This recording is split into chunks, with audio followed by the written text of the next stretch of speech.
하나님은 주인이 되십니다.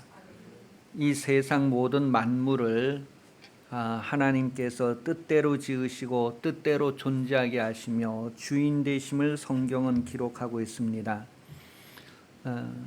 어떤 사람들은 내가 왜 세상에 태어났는지 이유를 모르고 의미를 몰라서 자살하기도 하는데, 성경은 하나님의 뜻대로 이 세상에 태어났다, 하나님의 뜻이 있다는 것을 말해주고 있습니다. 그리고 모든 것들이 다 하나님의 뜻대로 존재한다는 거예요. 그 하나님을 알지 못하기 때문에 스스로 목숨을 포기하기도 합니다. 여러분, 하나님이 여러분의 주인이시다는 것을 매일매일 기억하시기 바랍니다. 내 마음대로 사는 것이 아니라 하나님의 마음대로 살아야 할 존재임을. 그래서 모든 만물이 하나님의 뜻대로 존재하는데 사람만이 그 하나님의 뜻에서 어긋나고 벗어나는 모습을 보이기도 합니다. 하나님의 뜻에서 좌로나 우로나 치우치지 않는 것을 정직이라고 합니다. 정직했을 때에 거짓말 안 하고 속이지 안 하고 이렇게 윤리와 도덕적으로 기준해서 정직한 사람이다, 그렇게 표현하는 것이 아니라, 성경은 하나님의 말씀에서 왼쪽으로든 오른쪽으로든 치우치지 않는 것, 하나님의 말씀대로 똑바로 바로 사는 것을 정직이다, 그렇게 말합니다. 신명기 13장 18절 말씀에 보면 너가 만일 내 하나님 여호와의 말씀을 듣고 오늘 내가 내게 명하는 그 모든 명령을 지켜 내 하나님 여호와 목전에서 정직하게 행하면 이같이 되리라. 어떻게 되느냐 하면 그 앞에 성경 구절은 복을 받는다는 내용이에요. 그러니 여러분, 하나님의 말씀은 여러분의 행복을 위하여 주셨다, 여러분이 복을 누리게 하려고 말씀을 주셨다라는 것을 말하는데, 신명기 13장 10절에요. 여러분, 하나님의 말씀을 그대로 아주 순수하게 정직하게 순종하면서 행하는 그런 삶을 살아서 복을 충분히 누리는 생활 되시기를 예수님 이름으로 축복합니다. 하나님께서 에덴 동산을 지으시고 아담과 하와를 거기에 이끌어 두신 것은 하나님의 준비해 놓으신 행복으로 행복하라고 그렇게 하신 거예요. 젖과 꿀이 흐르는 가나안 땅을 만들어 놓으시고 이스라엘 백성들을 애굽에서 이끌어 가나안 땅에 들어가게 하신 것은 거기에서 하나님이 준비하신 행복으로 행복하라고 그렇게 해 주신 거예요. 그런데 사람들이 유혹을 받아서 하나님의 말씀에서 떠나고 하나님의 행복으로 행복하지 못한 그런 삶을 살게 된다는 거죠. 오늘 여러분의 성도 생활도, 여러분의 신앙 생활도 유혹을 받아서 하나님의 말씀에 떠난다면 하나님의 행복을 누리지 못하는 거죠. 신명기 30장 15절에서 19절 말씀에 보면 우리가 하나님의 행복으로 행복해야 된다는 것을 깨달아 알면 선택할 수 있다는 것을 말합니다. 여러분, 하나님의 뜻을 알고 좀 행복을 선택하는 삶을 살기를 예수님 이름으로 축복합니다. 하나님을 좀 가까이 하고 하나님과 잘 사귀어서 하나님이 어떤 분인가, 나를 위하여 어떤 뜻을 가지고 계시는가, 나를 위하여 어떤 에덴 동산을, 어떤 가나안 땅을 준비하시고 나를 이끌어 드리고 계시는가를 알고 선택하는 삶을 사시기를 예수님 이름으로 축복합니다. 사람이 하나님의 말씀을 떠나는 이유는 유혹을 받아서입니다. 에덴 동산에서 아담과 하와가 하나님의 말씀을 떠난 것도 유혹을 받았기 때문이고, 가나안 땅에서 이스라엘 백성들이 우상을 섬기고 그렇게 떠난 것도 그 원주민의 유혹을 받았기 때문이단 말이에요. 그런 유혹을 받을 때에 하나님의 말씀대로 사는지 살지 않는지 하나님은 그것을 다 지켜보고 계시는 거죠. 그러니 여러분, 유혹을 받아서 그 유혹에 넘어가지 않으려면 마음을 지켜야 할 것을 잠언은 기록을 하고 있습니다. 마음을 어떻게 지킬까 그랬을 때에 히브리서 13장 9절은 은혜로서 굳게 지켜야 된다 그렇게 표현을 해주고 있어요. 그래서 늘 은혜가 머물게 하라는 거예요. 그래 은혜를 구하라는 거예요. 하나님 오늘 나에게 필요한 은혜를 내려주세요. 오늘 내가 어떤 일을 만나게 될지 어떤 힘든 일을 당할지 모르는데 나에게 은혜를 주세요. 그 매일매일 하나님의 은혜를 구하라는 거예요. 전쟁에 나갈 때에도 하나님의 은혜를 구하고 나가라는 거예요. 학교에 갈 때에도 회사에 갈 때에도 사업장에 갈 때에도 하나님의 은혜를 구하란 말이에요. 그 엘리 제사장 시대에 막 법궤를 블레셋에게 빼앗기고 뭐 이럴 때 나오잖아요. 그럴 때 다 그 하나님의 은혜를 구하지 못해 가지고 막 법궤를 막 급하게 가지고 오라 하고 뭐 이렇게 하는데 하나님의 은혜가 떠났을 때에는 법궤를 가지고 와도 전쟁에 패배하고 승리하지 않았던 그런 이야기들을 기록하고 있어요. 그러니 여러분 매일매일 무엇보다도 하나님의 은혜를 구하는 삶을 사십시오.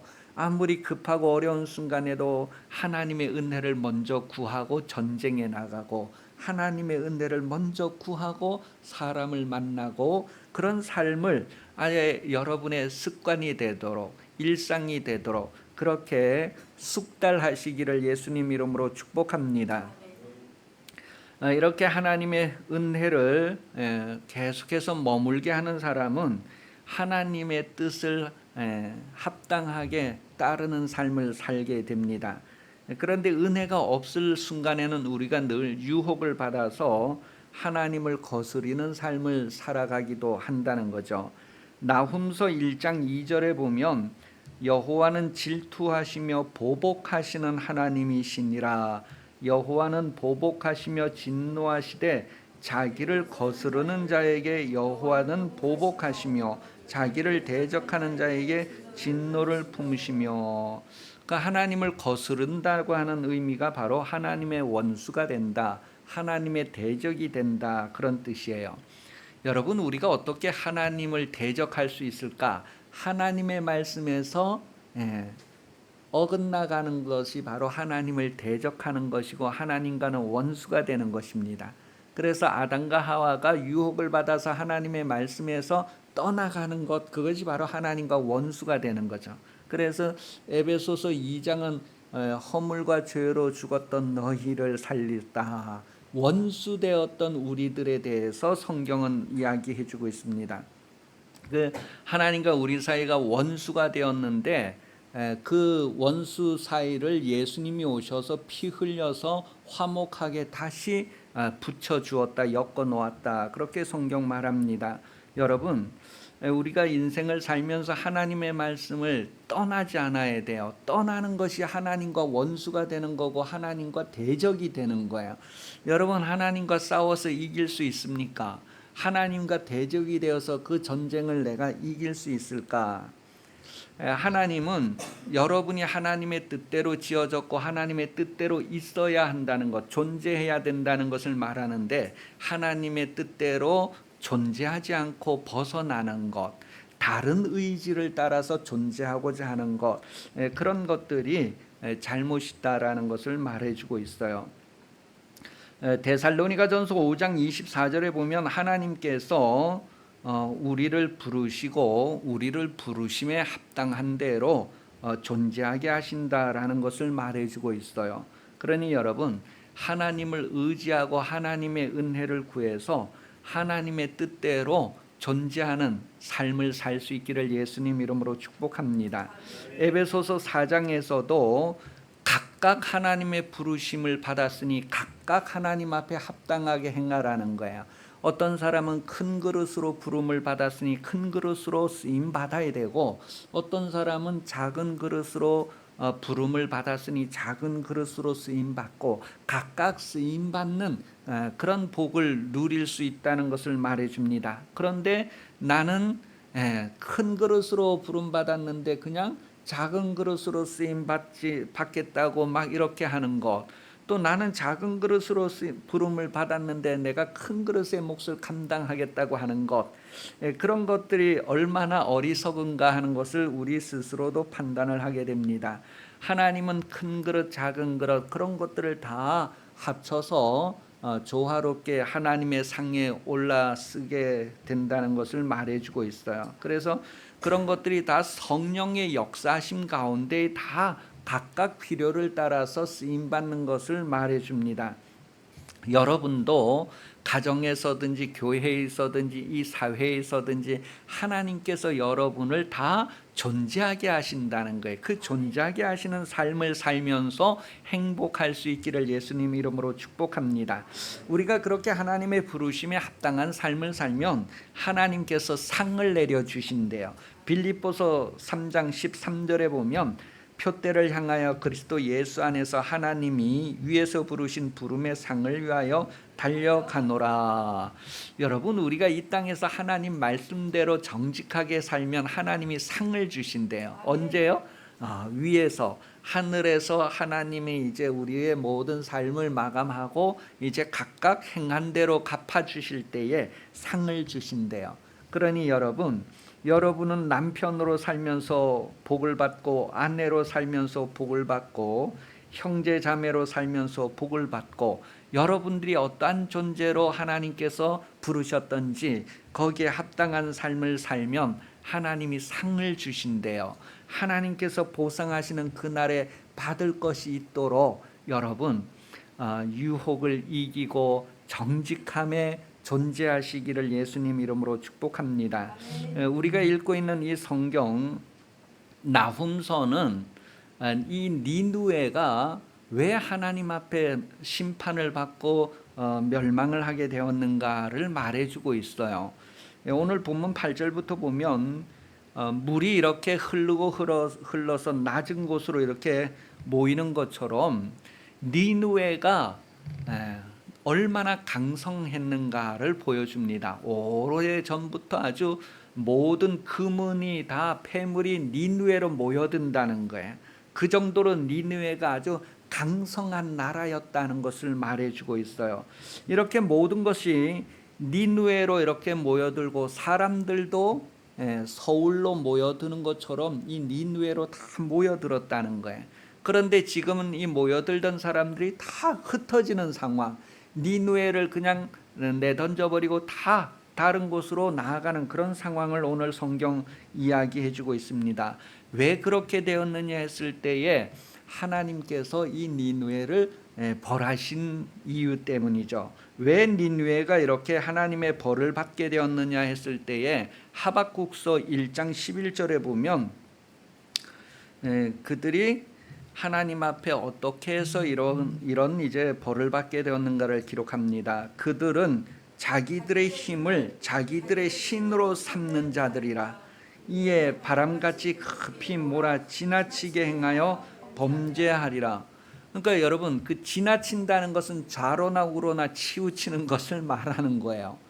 하나님께서 이 니느웨를 아수르를 이스라엘을 이제 회개시키는, 이스라엘이 잘못되었을 때 바르게 돌아오도록 하는 막대기로 사용을 하는데, 이 막대기가 자기가 아주 지나치게 막 이렇게 한 것 때문에 이제 심판을 받게 되는 것을 성경 말합니다.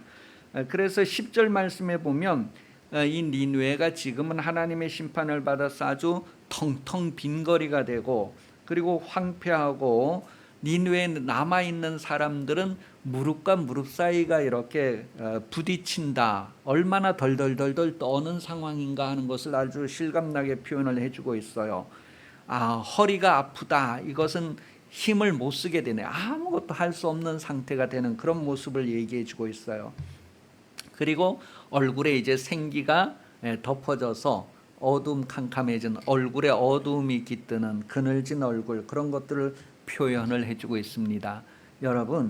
여러분도 뭔가 잘못했을 때는 얼굴이 이렇게 참 어두워지는 것을 경험했을 거예요. 민수기 6장 26절에 보면 얼굴에 하나님의 빛이 참 이렇게 반사가 되고 그렇게 해야지만 복이다라는 것을 우리에게 말해주고 있어요. 여러분 얼굴에서는 늘 하나님의 말씀이 정말 이렇게 빛날 수 있도록 늘 하나님의 말씀이 나올 수 있는 그런 상태의 얼굴을 유지하시기를 예수님 이름으로 축복합니다. 그늘지고 어두운 것이 아니라 늘 우리 얼굴에서는 정말 하나님의 말씀이 나갈 수 있는, 그래서 빛이 나오는 그런 삶을 통해서 다른 많은 사람들에게도 유익을 끼치는 그런 삶을 사시기 바랍니다. 그런데 전에는 어떠했고 지금은 어떠하다, 그런 비교를 또 11절에서 하고 있어요. 젊은 사자가 먹을 것을 충분히 가져다가 자기 굴에다가 쌓아놓고 막 이렇게 사자들이 이제 충분히 만족하게 먹고 마시던 그런 것처럼 니느웨도 그렇게 풍족한 삶을 살고 막 그렇게 강성하던 나라였는데 지금은 그렇지 않게 되었다고 하는 거예요. 그게 바로 하나님과 대적하기 때문이었다. 하나님과 대적은 바로 정직하지 않고 좌로나 우로나 치우친 까닭이다라는 것을 말하고 있어요. 아무리 잘 나가도 하나님의 대적이 되면 그와 같다. 하나님의 말씀에서 떠나가 버리면 그렇게 된다는 것을 말해줍니다. 그래서 전도서 7장 16절 17절 보면 우리가 너무 지나치면 안 된다. 너무 이렇게 나가도 안 된다. 그 바리새인, 서기관, 율법사 이런 사람들은 너무 나갔단 말이에요. 그리고 좌로나 우로나 너무 치우쳤다는 거예요. 그래서 너무 지나치게 죄인도 되지 말고 지나치게 의인도 되지 말자. 이것은 뭐냐면 우리가 너무 똑바로 살겠다고 해가지고 지나쳐도 안 되고, 너무 악하게 살아서 지나쳐도 안 되고, 하나님 말씀대로 살면 하나님의 행복으로 행복할 수 있다는 거예요. 어떤 사람은 욕심을 크게 내어서 이 말씀에 지나치게 되는 것을 많이 경험할 수도 있어요. 신명기 25장 3절에 보면 40까지는 때리려니와 그것을 넘기지 못할지니 만일 그것을 넘겨 매를 지나치게 때리면 내가 내 형제를 경히 여기는 것이 될까 하노라. 고린도후서 11장 24절에 보면 이 바울이 선교하러 다니는 동안에 유대인들에게 많이 두들겨 맞았다 그랬어요. 여러분, 전도하면서 두들겨 맞는 거 우리나라만 있었던 것이 아니라 옛날에 참 이렇게 처음부터 있었다는 거예요. 그런데 40에 하나가 매를 맞았다는 것은 뭐예요? 40대 다 맞으면 죽는 거예요. 그런데 죽기 직전에 한 대만 빼는 거야. 그렇게 유대인들이 이 바울을 그렇게 전도하는 사람을 힘들게 하고 방해했다고 하는 거예요. 그게 뭐예요? 하나님의 말씀에 너무 지나치고 너무 의인이 되고자 했기 때문에 그 결과가 나온 거예요. 여러분은 정말 하나님의 말씀을 대할 때 순수한 마음으로 하나님의 말씀을 대하고 그 말씀대로 정직하게 사는 것이 습관이 되고 정직하게 사는 것이 여러분의 인생이 될 수 있도록, 그래서 하나님께서 말씀대로 예비해 놓으신 행복을 누리는 그런 인생을 살기를 예수님 이름으로 축복합니다. 그 말씀대로 정직히 행하는 이들을 위해서 하나님이 준비해 놓으신 많은 행복을 충분히 누리는 인생 되기 위해서 여러분은 하나님 앞에 있기를 예수님 이름으로 축복합니다. 기도하겠습니다. 하나님, 우리 신앙생활이 하나님 앞에 정직함이 되게 하여 주시옵소서. 좌로나 우로나 치우치지 않게 하시고 너무 과하지도 부족하지도 않게 하시고 순수하게 하나님의 말씀을 어린아이와 같이 대할 줄 알게 하시고 하나님의 말씀을 존중하며 그 말씀 그대로 행함으로 하나님의 복을 충분히 누리는 성도들이 다 되게 하여 주시옵소서. 민속 명절을 맞이해서 가족들이 모일 때에도 하나님의 말씀 앞에 순수한 가족들의 모임이 되게 해 주시옵소서. 다시 오시는 예수 그리스도 은혜 베풀어 주시며 하나님 아버지 사랑하심과 성령 도우심이 주일 오후 예배 참석하여 머리 숙인 성도들 위해 영원히 함께 하시기를 간절히 축원하옵나이다. 아멘.